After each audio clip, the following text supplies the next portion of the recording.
Bonjour les amis, aujourd'hui nous allons faire une petite vidéo pour savoir quel aspect de votre vie vous devez améliorer pour rencontrer le véritable amour.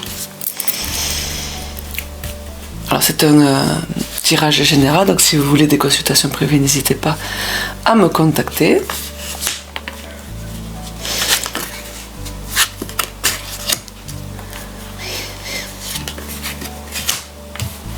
Donc qu'est-ce que vous devez changer? Donc à la réponse, qu'est-ce que je dois améliorer pour rencontrer l'amour véritable? Qu'est-ce que je dois améliorer comme aspect de chez moi? En fait, on vous demande de partager vos sentiments, de savoir parler de vos sentiments. Voilà, on parle de vous. Donc c'est vrai que c'est pas facile pour certaines ou certains de parler de soi, et pourtant c'est ce qui va vous permettre d'avoir une direction, une meilleure direction vers l'être aimé, d'être honnête envers vous aussi, entre ce que vous voulez et ce que vous voulez pas, car c'est toujours plus facile de juste de regarder, mais la communication elle est quand même assez importante. Alors n'hésitez pas à parler de vous. Allez, on continue. Alors les aspects que vous devez améliorer, on va parler de tout ce qui est mettre en pratique. Car vous avez quand même les outils pour plaire. Alors les outils pour plaire, ça va être vos connaissances, ça va être justement ce que vous savez faire, ce que vous savez ou ce que vous ne savez pas, ce que vous voulez et ce que vous ne voulez pas de l'autre, pardon. Vous allez mettre en pratique, mettre en place. C'est vous l'acteur ou l'actrice. Vous trouvez quelqu'un.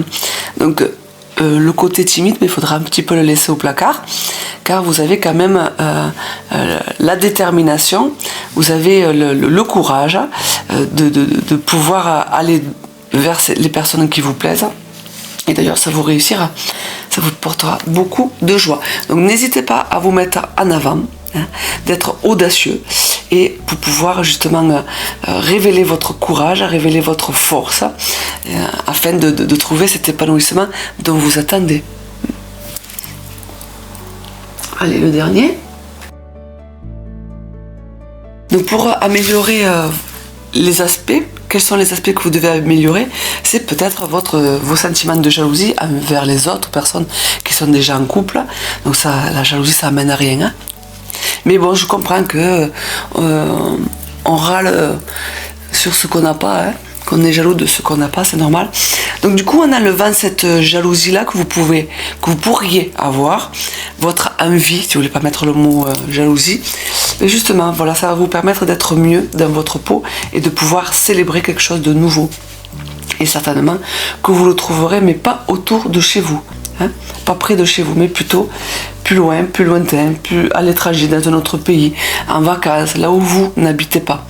Et d'ailleurs, on vous demandera d'aller voir justement ailleurs ce qui se passe, car souvent autour de soi, on n'a pas trop envie de rencontrer la personne que l'on connaîtrait. Ça serait peut-être ou trop facile, ou justement, il y aurait trop de peur, à cause du qu'en dira-t-on, à cause de plein de peurs que l'on s'invente.